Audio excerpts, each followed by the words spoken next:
Hey everybody, it's Jason Blaha here, and today I thought I would chat with you guys a little bit about, having foundational exercises that we use in our training. And I think most people understand that I am going to tend to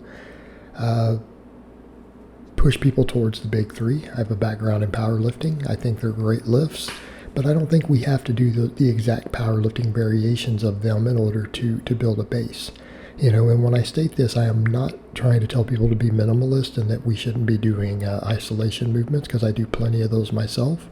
Nothing wrong with that, as long as we understand that their role is to fill in the gaps, right? They're not our primary muscle builders.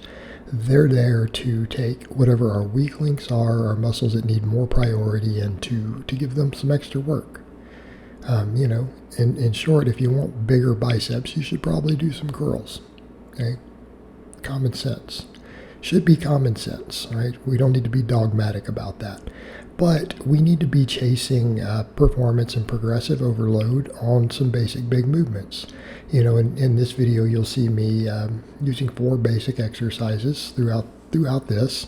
These are movements that I use as staples pretty routinely. If I'm not conventional deadlifting, I'll use something like RDLs. But what do we need? We need some sort of chest press, and I think the flat bench works great. I also do a fair amount of incline work. Again, I treat it with almost as much priority as my flat bench. But we do need a chest press. And I don't agree with the people who say, oh, we can just get all of it with incline, it'll be fine. Well, your chest may not be maximally developed then. Okay? I'm not telling you it's wrong or bad, but you may be leaving a little bit on the table. So through this video, you'll see me kind of doing some flat benching, doing wider grip pull-ups, right, for my back, middle and upper back. Not to say I don't do rows and other stuff, because I do. But pull-ups tend to be first in my workouts. I tend to superset benching and pull-ups at the start of my workouts for my upper body. Okay, you'll see me doing some Olympic squats, so high bar squats without a belt, and then some Romanian deadlifts. All right, and I think these are perfectly fine as staple exercises. But again, if you need more upper chest, by all means, do some incline. If you need more biceps, then do some curls. Like it isn't that complicated. In my case, though, I tend to work all the muscles, right? So I do a fair amount of small exercises at this point for me, but we do this with the understanding that probably 90% of our muscle growth is coming from a few basic movements. Okay? And I would say that for a lot of you out there, if you just got really good at the 4 exercises I discussed, you'll be pretty big, right? You'll be pretty big. You won't be maximally big. You won't have built every angle and every faucet and maximize your size. You have a pretty good base. And I think that holds true even when we are doing these other exercises. We should be focusing our performance on a handful of movements. And notice in these I'm doing high reps, so I'm not telling you guys to even max out on this. I like maxing. I've done my share of powerlifting meets. I coach my share of elite powerlifters. But when I say performance on these, that's not what I'm talking about. I'm not talking about chasing weight for the sake of moving weight. I'm talking about progressive overload. In other words, we should be trying to put more tension on the muscle. Okay? And once you've reached a point with form, like you look at that benching I did, that was with a fairly flat back, a decently wide grip, paused. Okay. Long range of motion, because I'm not using any real arch there. Well, that's it. Your tension is maximized. So I think that's a downside with these movements that people have. They'll say that, well, it is about tension on the muscle, and workload on the muscle, not about weight on the bar. But that's not true, because you can't keep adding more tension with technique. Once you've gotten that technique down, there is nothing further you can do. Okay? Once you've got a curl really strict into the full range of motion, that's it. You're not getting any more tension on the bicep with that weight. It's done. You can only make form so perfect. You can only move a joint through so long of a range of motion. You can only stretch a muscle so far under load.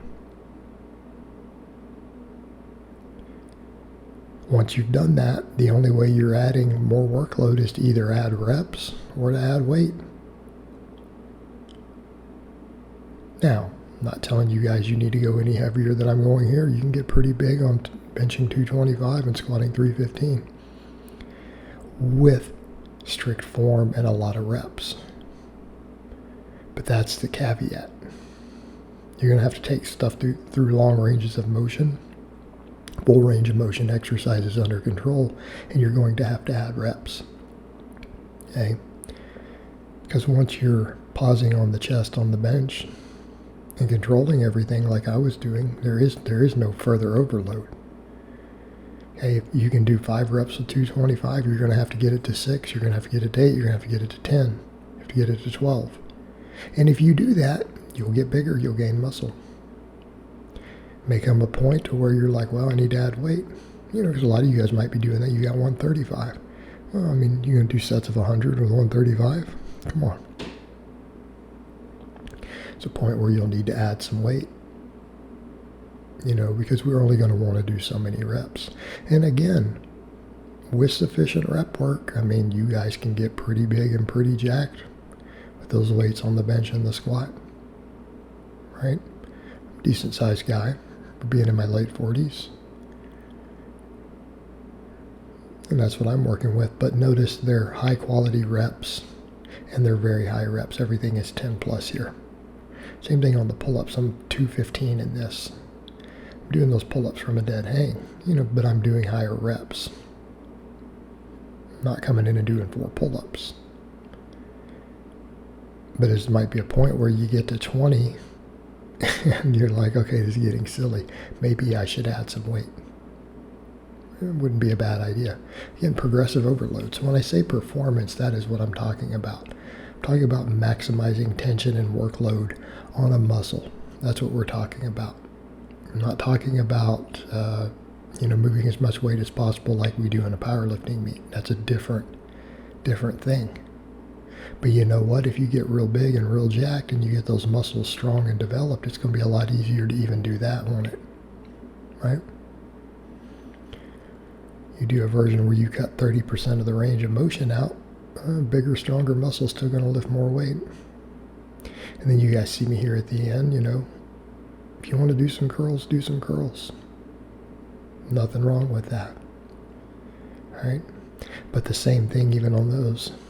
Be strict, take them through long ranges of motion, focus on tension.